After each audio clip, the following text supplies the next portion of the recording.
कैसा प्राहु, महापुरुष लोग क्या कहते हैं कि संसार वृक्ष को, प्राहु माने महापुरुष लोग कहते हैं अव्ययम, ये संसार वृक्ष अनादिकाल से चलता, अनादिकाल से चलता अव्यय माने खत्म ही नहीं होता।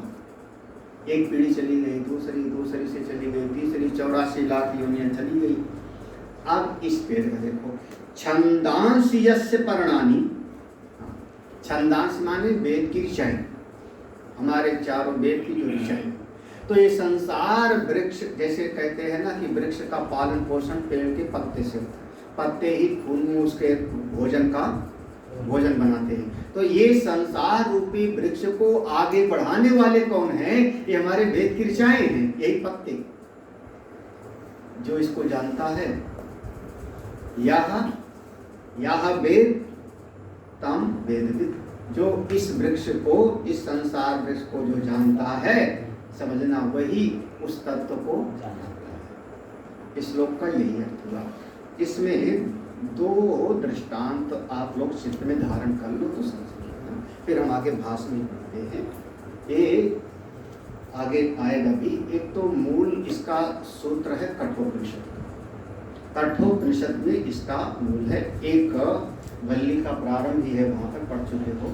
ऊर्ध्व मूलो अवाक शाखा ये सो अश्वथ सनातन, वहां पर ये बिल्कुल जो ये सिद्धांत है यजुर्वेद के कठोपनिषद, वहां पर समझाया भगवान ने, वहां से ला करके यहाँ पर, ठीक है। ऊर्ध्व मूल, ऊपर उसका मूल है, नीचे उसकी शाखाएं हैं, यह उल्टा वृक्ष है। तो इसको 3 दृष्टि से समझो, 3 दृष्टि से, जैसे कहते हैं ना भौतिक, दैविक और आध्यात्मिक, 3 दृष्टि है। समाधि भाषा प्रथमा, लौकिकी तथा पारलौकिकी तृतीय, शास्त्र भाषा त्रिदांशा। तो शास्त्र की भाषा 3 तरीके से होती है, दैविक दृष्टि से, भौतिक दृष्टि से और आध्यात्मिक दृष्टि से, यही ना। जैसे दैविक दृष्टि से हम कहेंगे भगवान राम कौन, राम कौन, राम कवन प्रभु मैं पूछूं, तो दैविक दृष्टि से हम कहेंगे भगवान विष्णु के, ये दैविक दृष्टि से, ठीक है ना। और अगर मैं पूछूं नहीं आप बताइए भौतिक दृष्टि से, तो हम कहेंगे दशरथ जी के पुत्र हैं, इसमें कौन सी बड़ी बात है। अवध में जन्म लिए, बालपन में ठुमक चलत रामचंद्र बाजत, बिल्कुल उनका ऐसे जनकपुर में विवाह हुआ, ऐसी ऐसी लीला किया। ये भौतिक है। दैविक दृष्टि से भगवान विष्णु के अवतार, यही ना, जब जब होए धर्म करी हानि। और आध्यात्मिक दृष्टि से राम कौन है? राम ब्रह्म परमार्थ वो मेरी आत्मा, जो सब में रमे उन्हीं का नाम, यही ना। तो बिल्कुल 3 दृष्टि से। अब इस संसार वृक्ष को 3 दृष्टि से विचार। सबसे पहले दृष्टांत समझो। दृष्टांत में सबसे बढ़िया दृष्टांत हमारे पूज्य गुरुदेव ने दिया, इसको कहा उन्होंने वंश वृक्ष। वंश वृक्ष जैसे कोई परिवार वाले अपना पीढ़ी दर पीढ़ी का वो बनाते हैं, तो और एक कागज पे अगर बनाए तो सबसे पहले कौन सा नाम आया? एक नाम आया, जैसे मनु महाराज। आपने एक नाम लिखा ना, मनु महाराज। फिर अब उसके नीचे जो है शाखाएं बनाओ, तो उनके नीचे आपको 5 शाखाएं बनानी पड़ेगी। 5, 3 कन्याएं थी, आकुति, देवहूति, प्रसूति। 2 पुत्र थे, उत्तानपाद और, तो एक ऊपर 1 हुआ, उसके नीचे 5 हो गए। अब फिर और नीचे शाखा बनाओ, तो आकुति के पुत्र थे भगवान कपिल जी, शाखा हो गई। नहीं, देवहूति के पुत्र कपिल हो गए। आकुति के पुत्र हो गए यज्ञ भगवान जिनकी पत्नी दक्षिणा हुई। और फिर प्रसूति के पुत्र हुए कितने हुए? फंस गए ना। प्रसूति का विवाह हो गया दक्ष प्रजापति के साथ, जिनके से 16 कन्याएं पैदा हुई, जिनमें सबसे छोटी का नाम सती था। याद है ना? भूल क्यों जाते हो? अब देखो, अब फिर इधर उत्तानपाद के 2 पत्नियां थी, फिर दोनों को 1-1 पुत्र थे, यही ना। प्रियव्रत के फिर प्रियव्रत के एक शाखा चली जिनमें श्री ऋषभ देवता और जड़ भरत वाला चरित्र आता है। तो एक पूरा अब देखो ऊपर एक, उसके नीचे और आगे बढ़ गए और आगे बढ़ गए और तो जो मूल था वो ऊपर और शाखाएं होती गई नीचे। ठीक है, ऐसे जैसे वंश वृक्ष चलता है ऐसे ये सारा संसार चलता है। हम लोगों का एक परंपरा है, कहते हैं गोत्र का नाम ले लो। जब कभी ही कर्मकांड कराएंगे तो कहीं संकल्प में गोत्र करना, गोत्र में कोई ना कोई ऋषि का नाम आएगा ना, कश्यप ऋषि, भारद्वाज ऋषि, वशिष्ठ, सांडिल्य, कोई ना कोई एक ऋषि का नाम आना चाहिए गोत्र में। तो यानी ये उन ऋषि से प्रारंभ हुई हमारी परंपरा। अब उसके बाद पीढ़ी दर पीढ़ी बदलते गए, शाखा पर शाखाएं बदलती गई, कर्म करते गए, परिवार बढ़ता गया, कुछ परिवार वहां चले गए रहने लगे, कुछ वहां घर बना लिए। ऐसे ये संसार रूपी वृक्ष जिसका मूल ऊपर और शाखाएं, ठीक है ना, समझ में आया? अब इसी को देखो, अब इसको अब तत्व ज्ञान मिलेगा। सृष्टि जैसे हमने कहा मनु से लिया, सृष्टि के मूल में एक परमात्मा थे, सदैव सोम इदम अग्रे आसित, एक परमात्मा थे, उनसे माया शक्ति जुड़ी, फिर माया के गुण थे 3, यही ना। तो अब एक परमेश्वर, उनके फिर नीचे 3 गुण हो गए, सत्वगुण, रजोगुण और अब फिर 3 गुण से बने क्या, 5 महाभूत, आकाश, वायु, अग्नि, जल और फिर 5 महाभूतों से 5 ज्ञानेंद्रियां, 5 कर्मेंद्रियां, 5 प्राण, 4 अंतःकरण, सारे जगत का नाम रूप, जरायु, सेवदज, अंडज, उद्भिज, तमाम सृष्टि। तो ऊपर एक और नीचे अनेक अनेक फैलता संसार चला गया। तो जो श्रेष्ठ है वो कहाँ है, ऊपर। मूल माने जड़, श्रेष्ठ कहाँ, नीचे नहीं है, श्रेष्ठ ऊपर है। क्या मैंने दो तरीके से, वंश वृक्ष, ठीक है, और अपने शास्त्र की सृष्टि की प्रक्रिया से समझ लिया, 2 तरीके से। तो ऊर्ध्व मूलम, मूल माने श्रेष्ठ, श्रेष्ठ ऊपर है और शाखाएं सब, जो इसको जानता है इसको जानता है, यस्तम वेद, वही वेद को जानता है। ये सारे जगत का सार कौन है? अरे एक और लौकिक जगत में एक दृष्टांत समझो, दफ्तरी भाषा में, इसको दफ्तर की भाषा में है ना, कोई काम करना हो तो आदमी कहता है ऊपर से आदेश आया ऐसे कहते ना, ऊपर से तो ऊपर माने वो बगले में तो बैठा होगा, वो भी तो आदमी ही है। लेकिन जो श्रेष्ठ है उसको हम कहते हैं ऊपर, यही ना। जो उससे छोटा है उसको हम कहते हैं, उसके नीचे 50 लोग काम करते हैं, मतलब 50 लोगों के जो ऊपर है, कौन है, सुपरवाइजर है, मैनेजर है, मालिक है। तो जो श्रेष्ठ है वो ऊपर है, ऊर्ध्वमूलम, और उसके नीचे जो है वो सब शाखाएं प्रशाखाएं हैं। परमात्मा सबके मूल है, ऊपर है, और सारी सृष्टि है, ठीक है। 3 तरीके से मैंने समझा दिया, अब आगे नहीं। संसार का मूल उस परमेश्वर से निकला, मैंने वंश वृक्ष, जगत, संसार और लौकिक जगत का दृष्टांत दे दिया कि ऊपर से हुक्म, ठीक है ना। चलो एक चीज हो, एक पेड़ आप निकालो, ऐसे पेड़ उठाओ और उसके अंदर की मिट्टी को झाड़ दो, काटो मत, तो उसमें पतले पतले से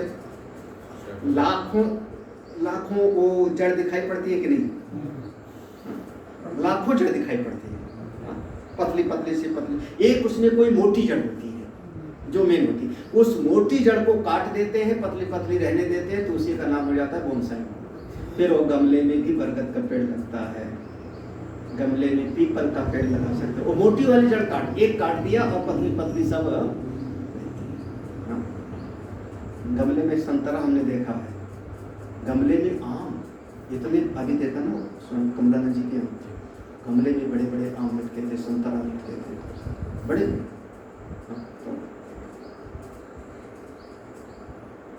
तो अगर पेड़ को ऐसे देखो तो नीचे ढेर सारी उसकी जड़ें फैली, फिर उसमें से एक तना निकला है, उस तने के ऊपर फिर 2-4 शाखाएं हैं, फिर उसमें से पत्तियां हैं, फिर उसमें फूल हैं, और अंत में तुलसी का पौधा जैसा ढेर सारी शाखाएं होगी ना, ऐसे ना। और अगर उसी पेड़ को उठा के ऐसे उलट दो तो कैसा लगेगा? उसकी सारी जड़ें ऊपर दिखने लगी, यही ना। और तना अब नीचे, उसके नीचे फिर और ये हमारा शरीर कैसा है? थोड़ा उस पेड़ से शरीर को तुलना करके देखो। अगर जैसे हमने कहा पेड़ को गमले से निकाल के यूं खड़ा करके देखो, तो ये सारी आपकी हैं जड़ें। कितनी हैं? कितने भाग होंगे? है ना। फिर ये आपका तना हुआ, फिर देखो अब शाखा बढ़ती जा रही ना नीचे की तरफ, फिर हमारा 2 हाथ हुआ, आंख हो गई, 2 कान हो गए, देखो भेद होता गया ना, भेद होता जा रहा नीचे से। और फिर उसके बाद पाँव आया, पाँव की उंगली आई, हाथ, तो नीचे शाखाएं फैलती गई। और इस पूरे शरीर का जिसका मूल सबसे श्रेष्ठ वाला हिस्सा कहाँ है? यहाँ की यहाँ। हाँ? श्रेष्ठ यहाँ है हार्ट या यहाँ? कोई फेल होता है काम नहीं चलेगा। कहाँ है या यहाँ? दिल या दिमाग? ज्यादा कीमती कौन है? अब भाई आप लोग जैसे मोटरसाइकिल चलाए तो हेलमेट लगा के हो, है ना। तो हेलमेट लगाए तो आप सुरक्षा इसकी कर रहे हो। हाथ में जो चोट लग जाएगी तो ठीक हो जाएगा, चल जाता है। हाँ, लेकिन सुरक्षा ज्यादा इसकी। प्रकृति ने, परमेश्वर की बनाई सृष्टि ने ऐसी सुरक्षा दे दिया हमारे हार्ट को कि ऊपर से फेफड़ा लगा दिया, बहुत मजबूत हड्डियों का एक जाल है, उसके अंदर सुरक्षित रखा ना, क्योंकि कीमती चीज है। वैसे एक बात है, अगर सही सही कहा जाए तो हार्ट में गड़बड़ी हो जाए तो आदमी मर ही जाता है, यही ना। और अगर हार्ट काम करता रहे और ब्रेन काम करना बंद कर दे तो जिंदगी नरक हो जाए। जिंदा तो रहेगा क्योंकि हार्ट चल रहा है तो जिंदा रहेगा। हाँ, वेंटिलेटर पे रखा हुआ है, उसको कोमा में पड़ा हुआ है, नली से खाना दिया जा रहा है, घर वाले भी मना रहे हैं कब छुटकारा मिल जाए, हाँ, अब फिर भी नहीं होता।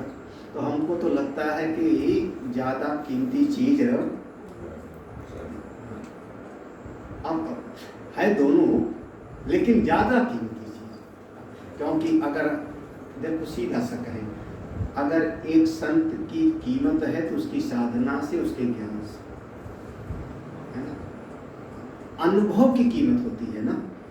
कोई शरीर बड़ा हो गया 80 साल का, 90 साल से, उससे कोई ज्यादा, कोई वयोवृद्धम कह देते हैं, लेकिन वो शायद उतना कीमत नहीं है जितना हो सकता है अगर 15 साल का कोई एक महात्मा आ गया, विद्वान, सारा समाज उसके पीछे लगता है। भगवान शंकराचार्य तो 32 साल तक रहे, कितना, किसकी कीमत ज्यादा? तो जो श्रेष्ठ है ऊपर है, ऐसे भी कह सकते हो। चलो हम क्या कहते हैं कि मृत्यु के समय पर हमारे प्राण जब यहाँ से निकलते हैं सुषुम्ना से, मूर्धा को छोड़ करके, तो उसको दोबारा शरीर धारण करना नहीं पड़ता। तो श्रेष्ठ कहाँ गया? अब देखो, ऊर्ध्व मूलम, ये जीवन का जो श्रेष्ठ है ऊपर है, और नीचे जो है वो अधः, नीचे कृष्ण वाला, जो इस संसार, तो ये शरीर भी आपका एक वृक्ष है, उल्टा वृक्ष, ये संसार भी उल्टा वृक्ष है, ऐसे समझ लो। और परमात्मा इसके मूल है, श्रेष्ठ है, परमात्मा मूल है, और सारी सृष्टि नीचे। जो नीचे है उसको छोड़ो, श्रेष्ठ को पकड़ो, यही चीज है। ठीक है, जो इसको जानता है वही जानता है। आगे चलो भाष में, इतना काफी प्रवचन होता ना, तो प्रवचन में इसको हम 2 दिन पढ़ाते, प्रवचन में तो 2 दिन चल पाते थे, पढ़ाए तो 15 अध्याय शायद मेरठ में, है ना, छड़ी उड़ी लेके पढ़ाए थे। तो नहीं समझे? उल्टा वृक्ष, उल्टा वृक्ष, बिल्कुल उल्टा वृक्ष। संसार उल्टा वृक्ष है। जहाँ जहाँ जो दिख रहा है वहाँ वो है ही नहीं। जैसे मृगमरीच का जल, जहाँ जो दिख रहा है वहाँ है ही नहीं। तो संसार सब उल्टा है। इसका जो श्रेष्ठ हिस्सा है वो ऊर्ध्वमूलम कालतः सूक्ष्मत्वात् कारणत्वात् नित्यत्वात् महत्वात् च ऊर्ध्वम उच्यते। ब्रह्म अव्यक्त माया शक्तिमत् तद मूलम अस्य इति सः अयम संसार वृक्ष ऊर्ध्वमूलः। यहाँ पर भाष्यकार ने एक ऊर्ध्वमूल को ऊर्ध्वमूलम, ऊर्ध्वमूल माने कालतः, सबसे पहले काल की दृष्टि से देखो। जो सबसे पहले पैदा हुआ वो कौन होगा? बाद वाला जो पैदा हुआ उससे जो पहले पैदा हुआ वो श्रेष्ठ होगा। कार्य से कारण श्रेष्ठ होगा ना। कार्य से कारण, अरे दो भाई पैदा हुए, दो भाई जुड़वा हुए तो उसमें ज्येष्ठ और कनिष्ठ होगा कि नहीं? हाँ? क्यों? कम से कम 5 मिनट का तो फर्क होगा, यही ना। तो जो पहले पैदा हुआ वो कौन हो गया? ज्येष्ठ। जो बाद में पैदा होगा वो छोटा हो गया। तो कहाँ लगता? हम महात्माओं में अच्छा है, बताओ, एक ही मंच पर दो को महामंडलेश्वर बनाया जाए, दो को चादर उठाया जाए, तो उसमें कौन आगे कौन पीछे?